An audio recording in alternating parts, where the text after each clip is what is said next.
있잖아요. 때로는 역사 전체를 뒤바꾸는 게 무슨 거창한 전쟁이나 사건이 아닐 때가 있습니다. 아주 사소해 보이는 거. 이를테면 그냥 명단 하나일 수도 있다는 거죠. 오늘 바로 그 명단에 대한 이야기를 해보려고 합니다. 이런 상상 한번 해볼까요? 책을 읽는데 진짜 너무 지루해서 그냥 넘겨버리고 싶은 부분이 있잖아요. 근데 만약에 바로 그 부분이 사실은 그 책의 가장 중요한 핵심이라면 어떨까요? 모든 호기심은 바로 이 질문에서 시작됐습니다. 바로 이 질문이 우리를 성경의 한 페이지, 느헤미야 12장으로 데려갑니다. 딱 보면 뭐랄까, 기원전 450년에 쓰인 전화번호부 같아요. 그냥 고대 이름들만 빼곡하게 적혀 있거든요. 하지만 이 메마른 명단 속에 정말 놀라운 이야기가 숨어 있습니다. 자, 지금부터 여기 한번 푹 빠져들어 보시죠.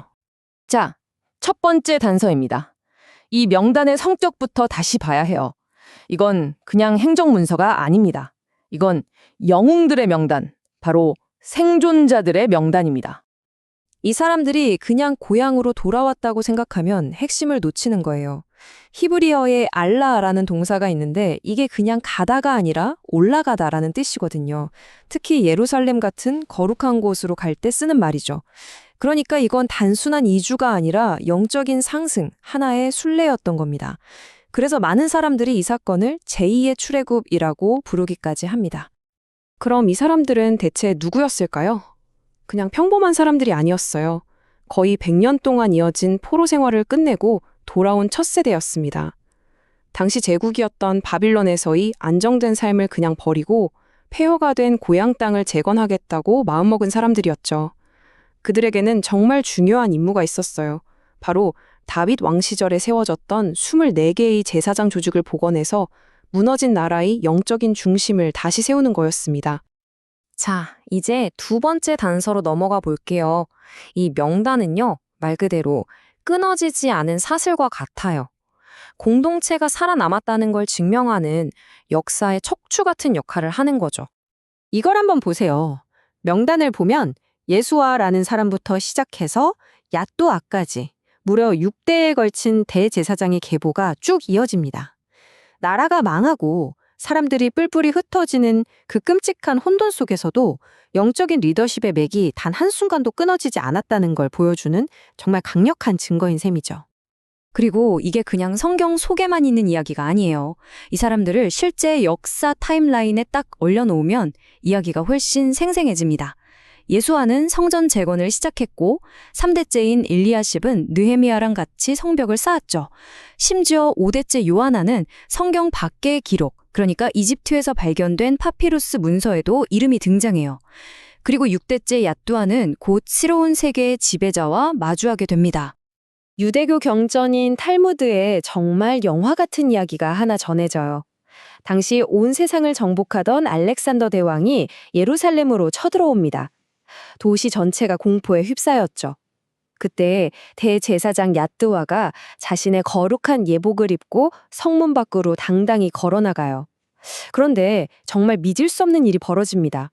세계의 정복자 알렉산더가 말에서 내리더니 대제사장 앞에 무릎을 꿇고 절을 하는 겁니다.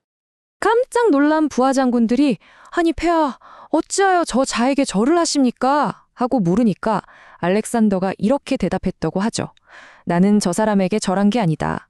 저 사람에게 대제사장이라는 영예를 주신 신에게 절한 것이다. 이 전설이 사실이든 아니든 이게 보여주는 건 분명해요.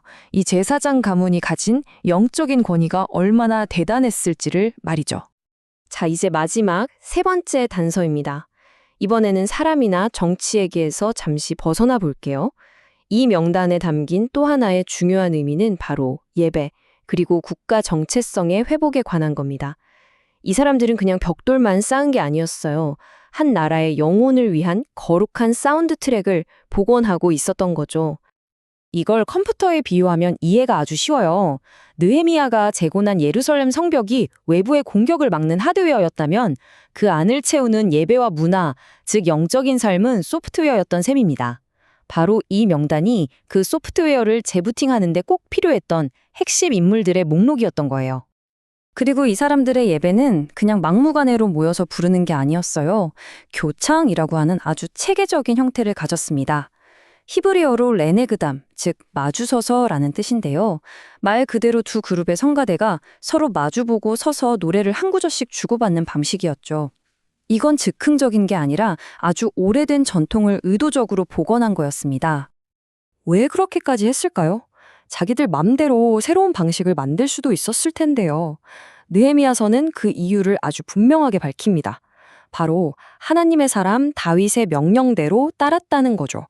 이 예배의 권위가 지금 사람들의 취향이나 기분에서 나오는 게 아니라 아주 오래된 신성한 전통에 뿌리를 두고 있다는 걸 확실히 한 겁니다. 그러니까 핵심은 이거예요. 그들이 부른 노래는 그냥 음악이 아니었습니다. 그건 무너진 국가의 영혼을 음표 하나하나로 다시 쌓아 올리는 문화적이고 영적인 재건 행위 그 자체였습니다. 자, 이제 거의 다 왔습니다. 지금까지 우리가 찾아낸 단서들을 전부 모아서 이 지루해 보이는 명단이 가진 진짜 의미가 뭔지 한번 확인해 보시죠.